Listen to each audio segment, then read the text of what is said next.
అందరికీ నమస్తే అండి. Welcome to the MDR channel. Please subscribe our channel for more updates. Thank you very much. ఈరోజు topic వచ్చేసి శిక్ష వ మనోవిజ్ఞాన్, ఎడ్యుకేషన్ అండ్ సైకాలజీ.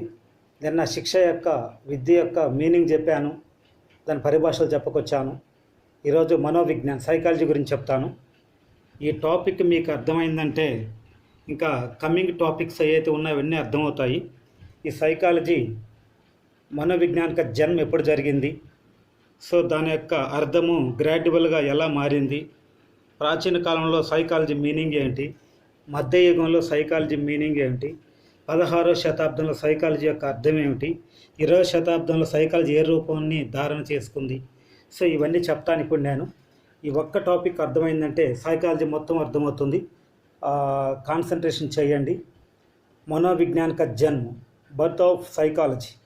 రాయ్బన్ కా మత హైకి, రాయ్బన్ అనేటువంటి సైకాలజిస్ట్ ఏమన్నాడంటే, మనోవిజ్ఞాन अरस्ती के समय में దర్శన శాస్త్ర के अंग के रूप में अपना जीवन आरंभ किया.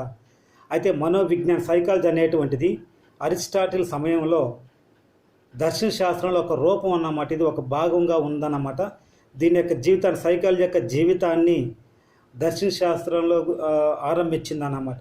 అంటే దర్శన శాస్త్రంలో ఒక భాగం అన్నమాట అది. ఆ విధంగా సైకాలజీ ఆవిర్భావం జరిగింది. दर्शन शास्त्र అంటే फिलॉसफी అండి. उस समय से लेकर सैकड़ों वर्षों तक उनका विवेचन इसी शास्त्र के अंग के रूप में किया गया. అయితే అప్పటి నుంచి సైకడోం వర్షం అంటే వందల కొలది, అంటే వందల సంవత్సరాల వందల సంవత్సరాల వరకు దీని యొక్క వివేచన వివరణ అనేటువంటిది ఈ యొక్క దర్శన శాస్త్రంలోనే జరిగింది. అంటే మనోవిజ్ఞానం సపరేట్ కాదు, దర్శన శాస్త్రంలో ఒక భాగం అన్నారు. అక్కడి నుంచి దాని యొక్క పుట్టుక జరిగింది. రాయ్బన్ చెప్పుకొచ్చాడు. రాయ్బన్ టోటల్గా ఏంటి స్టేట్మెంట్ ఇస్తాడంటే సైకాలజీ గురించి, ఆధునిక కాలమే ఏక పరివర్తన హువా హై. అంటే ఈ యొక్క మోడర్న్ టైంలో ఒక మార్పు అనేది జరిగింది, ఆధునిక కాలంలో మార్పు సంభవించింది. मनोवैज्ञानिकों ने धीरे धीरे अपने विज्ञान को दर्शन शास्त्र से पृथक कर लिया है. అయితే ఆధునిక కాలంలో మంచి మార్పు సంభవించిందండి. సైకాలజిస్టులు ఏం చేశారంటే గ్రాడ్యువల్గా నెమ్మదిగా వాళ్ళ యొక్క సైకాలజీని దర్శన శాస్త్రం నుంచి వేరు చేసేసారన్నమాట. పృథక్ కర్లియా అంటే వేరైందన్నమాట. ఎక్కడి నుంచి? దర్శన శాస్త్రం నుంచి. ముందంతా దర్శన శాస్త్రంలో ఒక భాగమే సైకాలజీ, కానీ ఇప్పుడు రాయ్బర్న్ చెప్పుకొచ్చాడు ఆధునిక కాలంలో అది దర్శన శాస్త్రం నుంచి సపరేట్ అయిందని చెప్పుకొచ్చాడు. గుర్తుపెట్టుకోండి రాయ్బర్న్ చెప్పినటువంటి. సో సెకండ్ రోమన్ మనం చూసినట్లయితే మనోవిజ్ఞానిక అర్థమే క్రమశः పరివర్తన్, gradual change in the meaning of psychology. So గ్రాడ్యువల్గా దీని యొక్క రూపం ఎలా మారింది, సైకాలజీ రూపం ఎలా మారిందో చెప్తాను నేను. మనోవిజ్ఞానిక అర్థం అయితే ప్రాచీన కాలంలో మనం 4 కాలాలు, ప్రాచీన కాలం ఒకటి, మధ్యయుగం ఒకటి, తర్వాత 16వ శతాబ్దం, 20వ శతాబ్దం. ఇట్లా గుర్తుపెట్టుకొని మీకు ఈజీ అవుతుంది. ఇంకా ప్రాచీన కాలంలో మనోవిజ్ఞాన్ సైకాలజీ అంటే అర్థం వచ్చేది आत्मा का विज्ञान అన్నారు, సైన్స్ ఆఫ్ సోల్ అన్నారు అన్నమాట. गैरेट के अनुसार సైకాలజీ शब्द की उत्पत्ति యునానీ భాషా के 2 शब्दों से हुई. అయితే గ్యారెట్ ఏం చేశాడంటే సైకాలజీ అనేటువంటి ఈ పదము యునానీలో 2 పదాల కలయిక అంటున్నాడు. యునానీ భాషలో యొక్క 2 పదాల కలయిక అంటున్నాడు. ఒకటి సైకి, 2 లోగస్. సైకి అంటే అర్థం వచ్చి ఆత్మ, సో లోగస్ అంటే అర్థం వచ్చి అధ్యయనం అన్నమాట, స్టడీ. దీన్ని బట్టి సైన్స్ ఆఫ్ సోల్ అన్నమాట, ద స్టడీ ఆఫ్ సోల్ చెప్పుకోవచ్చు మనం. సైకి, లోగస్ 2 పదాల కలయిక సైకాలజీ, గుర్తుపెట్టుకోవాలి. ఓకేనా? సైకాలజీ ఇది 2 పదాలు ఏంటంటే యునానీ భాష సంబంధించినటువంటివి. సైకి అంటే ఆత్మ, లోగస్ అంటే అధ్యయనం. ఇస్ ప్రకారం ప్రాచీన కాలమే సైకాలజీ యా మనోవిజ్ఞానిక అర్థ హై ఆత్మక అధ్యయన్. ఈ విధంగా ప్రాచీన కాలంలో మనం చూసినట్లయితే ఈ సైకాలజీ అన్న మనోవిజ్ఞాన అర్థం వచ్చేసి ఆత్మక అధ్యయన్, ఆత్మని అధ్యయనం చేసేటువంటి ఒక శాస్త్రం అని చెప్పారు. ఆత్మక జ్ఞాన ప్రాప్త కర్ణ, ఆత్మ అనేటువంటిది జ్ఞానాన్ని ప్రాప్తం చేసుకోవడం, లేకపోతే ఆత్మ యొక్క జ్ఞానాన్ని అధ్యయనం చేయడమే సైకాలజీ అని చెప్పుకొచ్చారు. ఇది ప్రాచీన కాలంలో. ఈ 2 ఇంపార్టెంట్ అండి డిఎస్సికి. ఓకేనా? ఉస్ కాల్ మే సైకాలజీ ఆత్మక విజ్ఞాన్ మానా జాతా హై. ఇంకా ప్రాచీన కాలంలో ఆత్మక విజ్ఞానం చెప్పి చెప్పుకొచ్చారు. యునానీ దార్శనికోనే ప్లేటో, అరిస్టాటిల్, డెకార్టస్, వీళ్ళు ముగ్గురు ఏంటంటే దీన్ని సపోర్ట్ చేశారు, కానీ కొంతమంది దీన్ని తిరస్కరించారు. ఆత్మ అంటే ఏమిటి, ఆత్మ ఏ రంగులో ఉంటుంది, ఏ రూపంలో ఉంటుంది, దాని ఆకారం ఎలా ఉంటుంది, 16వ శతాబ్దంకి వచ్చే లోపల దీనికంతా ప్రాబల్యం లేదన్నమాట ఆత్మక విజ్ఞానికి. అంటే తిరస్కరించారన్నమాట, ఎవరు ఒప్పుకోలేదన్నమాట. దాని రూపం తెలియదు కాబట్టి. ఆత్మకు రూపం ఉండదు కదా. తర్వాత మధ్యయుగంకి వచ్చిన తర్వాత మన యా మస్తిష్క విజ్ఞాన్ అన్నారు. అయితే మధ్యయుగానికి వచ్చిన తర్వాత చాలామంది సైకాలజిస్టులు ఫిలాసఫర్స్ ఏమన్నారంటే మన యా మస్తిష్క విజ్ఞాన్ అన్నారు. మధ్యయుగమే దార్శనికవునే మన యా మస్తిష్క విజ్ఞాన్ బతాయా హై. అయితే మధ్యయుగంలో దార్శనికులు ఎవరైతే ఫిలాసఫర్స్ ఉన్నారో మనసు లేదా మస్తిష్కం యొక్క విజ్ఞానమే అవి అధ్యయనం చెప్పుకొచ్చారన్నమాట. इटली के दार्शनिक पोंपोनाजी ने మనోవిజ్ఞాన్ కో మస్తిష్క అధ్యయనం కర్నే వాళ్ళ కహా. అయితే ఇటలీకి సంబంధించినటువంటి దార్శనికుడు ఎవరైతే ఫిలాసఫర్ ఉన్నాడో పంపోనజీ అనేటువంటి ఒక దార్శనికుడు ఏం చెప్పాడంటే సైకాలజీ అనేటువంటిది మస్తిష్కం యొక్క అధ్యయనం చేసేటువంటి చెప్పుకొచ్చాడు అనమాట. గుర్తుపెట్టుకోండి, మధ్య మస్తిష్క ఈ అమ్మని గుర్తుపెట్టుకోండి. ప్రాచీన కాలం అంటే ఆత్మ మొదటిది కాబట్టి. ఇంకా మూడవది వచ్చేసి 16వ శతాబ్దంలో చేతనాక విజ్ఞాన్ అన్నారు. ఫస్ట్ది ఆత్మాక విజ్ఞాన్, మధ్యయుగంలో మనయ మస్తిష్క విజ్ఞాన్, 16వ శతాబ్దంలో చేతనాక విజ్ఞాన్ అన్నారు. ఇంకా 16వ శతాబ్దంలో వాయివ్స్, విలియం వూంట్. ఈ విలియం వూంట్ సైకాలజీకి పితామహుడు. జేమ్స్ సల్లీ ఆదినే మనోవిజ్ఞాన్కో చేతనాక విజ్ఞాన్ బతాయా. అయితే 16వ శతాబ్దంలో వాయివ్స్ అనే వ్యక్తి, జేమ్స్ అనేటువంటి వ్యక్తి, విలియం వూంటు, జేమ్స్ సల్లీ ఏమన్నారంటే సైకాలజీ అంటే ఏమీ లేదు, చేతనాక విజ్ఞాన్ అన్నారన్నమాట. అంటే మనిషి చైతన్యవంతం ఉన్నప్పుడు, అన్కాన్షియస్లో లేనప్పుడు అప్పుడు అధ్యయనం చేయడమే ఈ సైకాలజీ అన్నారు. ఉనికి అనుసార్ మనోవిజ్ఞాన మనిషికి చేతనాకి క్రియావంక అధ్యయన్ కర్ణకర్త హై. అయితే ఈ యొక్క వాళ్ళ ప్రకారం చూసినట్లయితే ఈ యొక్క వాయివ్స్, విలియం వూంట్ ప్రకారం చూసినట్లయితే ఈ మనోవిజ్ఞానం అనేటువంటిది చేతనాకి క్రియాకి అధ్యయనం కర్త. మనిషి కాన్షియస్గా ఉన్నప్పుడు అధ్యయనం చేయడమే ఈ సైకాలజీ యొక్క అర్థం చెప్పుకొచ్చారన్నమాట. కానీ చాలామంది తిరస్కరించారు. చేతన శబ్దకే అర్ధకే సంబంధం ఏకమతన అయ్యాయి. చేతన అనే పదానికి చాలా అర్థాలు ఉన్నాయి. మళ్ళీ అచేతనం అన్న ఉంది, అర్ధచేతనం అన్న ఉందన్నమాట. అన్కాన్షియస్నెస్, సబ్ అన్కాన్షియస్నెస్ ఉందన్నమాట. ఈ రెండు కూడా ఉన్నాయి. అంటే దేని గురించి అధ్యయనం చేయాలి?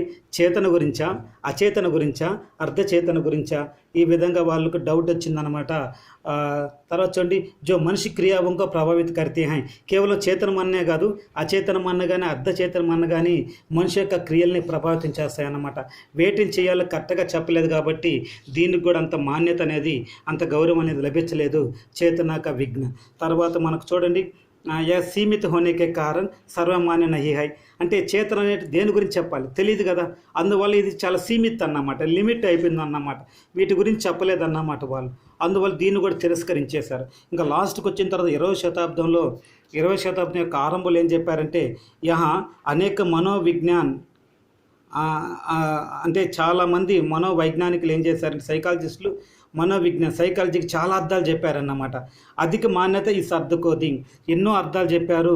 కానీ అన్నిటికంటే ఎక్కువ మాన్యత, గౌరవం పొందినటువంటి, ప్రజాదరణ పొందినటువంటి స్టేట్మెంట్ వచ్చేసి మనోవిజ్ఞాన్ వ్యవహారిక విజ్ఞాన్ హై. ఇది డిఎస్సి పెట్టండి.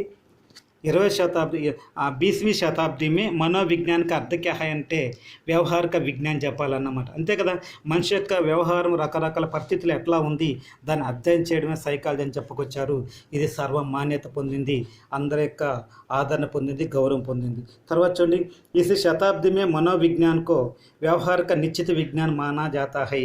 అయితే ఈ యొక్క 20వ శతాబ్దంలో మనోవిజ్ఞాన్ని, సైకాలజీని వ్యవహారిక నిశ్చిత విజ్ఞాన్, ఒక వ్యక్తి కానీ, ఒక పిల్లవాడు కానీ, ఒక విద్యార్థి కానీ అతని యొక్క వ్యవహారాన్ని నిశ్చితంగా అధ్యయనం చేయడమే సైకాలజీ అని చెప్పుకొచ్చారు. ఇంకా వాట్సన్ అని చెప్పి ఇక్కడ నుంచి మీకు స్టేట్మెంట్స్ రెడీ అవుతాయండి. స్టేట్మెంట్స్ మీకు అర్థమైనారంటే సైకాలజీ అర్థమైనట్టే. స్టేట్మెంట్స్ అర్థం కాలేదంటే ఎంత చదివినా సైకాలజీ అర్థం కాదు. సైకాలజీ అట్లా ఉంటుందండి. కొద్దిగా కాన్సన్ట్రేషన్ చేయండి. వాట్సన్ ఏమన్నాడంటే మనోవిజ్ఞాన్ వ్యవహారిక నిశ్చిత విజ్ఞాన్ హై. వ్యవహార గుర్తుపెట్టుకొని సరిపోతుంది. వాట్సన్ మనోవిజ్ఞాన్ ఏం చెప్పాడంటే మనోవిజ్ఞానం అనేటువంటిది వ్యవహారిక నిశ్చిత విజ్ఞాన హై. సైకాలజీ అనేటువంటిది ఒక వ్యవహారం యొక్క కరెక్ట్ అధ్యయనం అన్నమాట. ఇక్కడ చూసినట్లయితే psychology is the positive science of behaviour అన్నమాట. అంటే ఒక బిహేవియర్ని మనం పాజిటివ్ యాటిట్యూడ్ ఉన్నప్పుడు కొలవాలన్నమాట, దాన్ని అధ్యయనం చేయాలి. ఎవరు చెప్పారు? వాట్సన్, వ్యవహారిక నిశ్చిత విజ్ఞానం. తర్వాత వుడ్వర్త్ ఏమన్నాడంటే వీళ్ళందరూ మనకు రిపీట్ అవుతూ ఉంటారు కానీ గుర్తుపెట్టుకోవడం చాలా కష్టం, అయినా ట్రై చేస్తాను చూడండి. మనోవిజ్ఞాన్ వాతావరణకే సంబంధమే వ్యక్తికే క్రియావంక వైజ్ఞానిక అధ్యయన హై. ఇంకా వుడ్వర్త్ ఏమన్నాడంటే సైకాలజీ అంటే వాతావరణకే సంబంధమే వుడ్వర్త్ వాతావరణం గుర్తుపెట్టుకోండి, వాట్సన్ వ్యవహారం అట్లా గుర్తుపెట్టుకొని సరిపోతుంది అన్నమాట. వుడ్వర్త్ ఏమన్నాడంటే సైకాలజీ అనేటువంటిది వాతావరణకే సంబంధం. ఏమన్నా రకరకాల వాతావరణంలో పిల్లవాడు ఉంటాడు. పారివారిక వాతావరణం, మానసిక వాతావరణం, శారీరక వాతావరణం, గ్రామీణ వాతావరణం, దాని తర్వాత వచ్చి సంవేగాత్మక వాతావరణం, ఇన్ని రకాలుగా వాతావరణం ఉంటుందన్నమాట. అటువంటి సందర్భంలో వ్యక్తికి క్రియావంక వైజ్ఞానిక అధ్యయనం, ఒక వ్యక్తి యొక్క క్రియలు అంటే రకరకాల వాతావరణంలో రకరకాల క్రియలు చేస్తాడు కాబట్టి వైజ్ఞానిక అధ్యయనం అన్నాడు అన్నమాట. అంటే అనేక రకాల వాతావరణ సందర్భంలో వ్యక్తి యొక్క ప్రతిక్రియలు ఏ విధంగా ఉంటాయి దాన్ని తెలియజేసే అధ్యయనాన్ని సైకాలజీ అన్నారు. అదే వుడ్వర్త్ చెప్పుకొచ్చాడు. మనోవిజ్ఞాన్ వాతావరణకే సంబంధమే వ్యక్తికి క్రియావంక వైజ్ఞానిక అధ్యయనం హై. దీని ఇంగ్లీష్లో చూసినట్లయితే psychology the scientific study of the activities of the individual in relation to his environment అన్నమాట. సో ఒక వ్యక్తికి రకరకాల వాతావరణాలతో సంబంధించినటువంటి సంబంధం ఉంటుంది. ఆ రకరకాల వాతావరణాలు అతను చేసేటువంటి క్రియలు ఏదైతే ఉన్నాయో వాటిని కరెక్ట్గా అధ్యయనం చేయడమే సైకాలజీ అంటాడు. ఎంత అద్భుతంగా చెప్పాడు చూడండి. రకరకాల వాతావరణాలు, రకరకాల అధ్యయనం గుర్తుపెట్టుకోండి. అదే సైంటిఫిక్ అధ్యయనం అంటారు. వుడ్వర్త్ చెప్పాడు. ఇతనేమో చెప్పాడు వ్యవహారిక నిశ్చిత అధ్యయనం చెప్పాడు. ఇంకా అందరికంటే గొప్ప వ్యక్తి స్కిన్నర్ చూసినట్లయితే మనోవిజ్ఞాన్ వ్యవహార और अनुभव का विज्ञान है very very very very important DSC కన్నమాట. స్కిన్నర్ ఎవరంటే సైకాలజిస్ట్. ఇతను ఏం చెప్పాడంటే సైకాలజీ అనేటువంటిది వ్యవహార और अनुभव का विज्ञान है. ఒకటి మన యొక్క వ్యవహారం అంటే రకరకాల వాతావరణ పరిస్థితుల్లో మన వ్యవహారం ఎలా ఉంటుంది, ఆ అనుభవంతో మనం ఎటువంటి వ్యవహారం చేస్తాం అనేది దాన్ని అధ్యయనం అన్నమాట. చాలా గొప్పగా చెప్పాడు.